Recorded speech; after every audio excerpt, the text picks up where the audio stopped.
Bonjour YouTube, aujourd'hui on se retrouve pour une toute nouvelle vidéo. On se retrouve pour un sujet du foot assez particulier.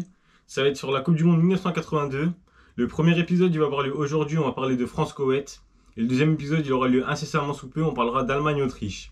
Avant que cette vidéo elle commence, je vais vous inviter à vous abonner, à partager, à liker la vidéo et à vous abonner à mes réseaux sociaux qui se trouvent dans la description.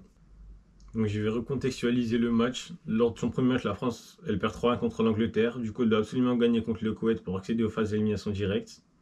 À la 72e minute, la France elle gagne 3-1 contre le Koweït grâce à des buts de Bernard Genghini à la 31e minute, Michel Platini à la 43e minute et DJ Six à la 46e minute.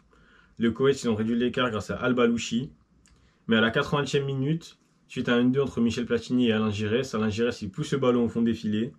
L'arbitre Miroslav Stupar valide le but. Problème, il y a les défenseurs du Koweït qui s'étaient arrêtés car ils avaient entendu un coup de sifflet. Du coup, ils pensaient qu'il y avait hors-jeu. De ce fait-là, les joueurs du Koweït ils décident de ne plus jouer et de ne plus reprendre le match. Et il y a un homme en tribune qui s'agite, c'est le président de la fédération koweïtienne de football, le cheikh Al-Ahmed Al-Jaber Al-Sabah. Il décide de descendre sur le terrain. Il va confronter directement l'arbitre et l'arbitre Miroslav Stupar il décide donc d'annuler le but. Ces actions-là le rendent fou le sélectionneur de la France, Michel Hidalgo, qui veut rentrer sur le terrain, mais il est empêché par la police espagnole.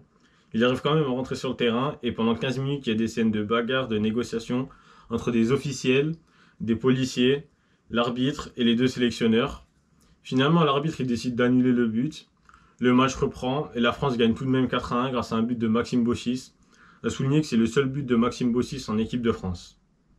Suite à cela, l'arbitre Miroslav Stupar il a été licencié de la FIFA et radié, il n'arbitrera plus jamais aucun match. Alors que le cheikh Al-Jaber Al-Sabah, il reçoit seulement un simple blâme.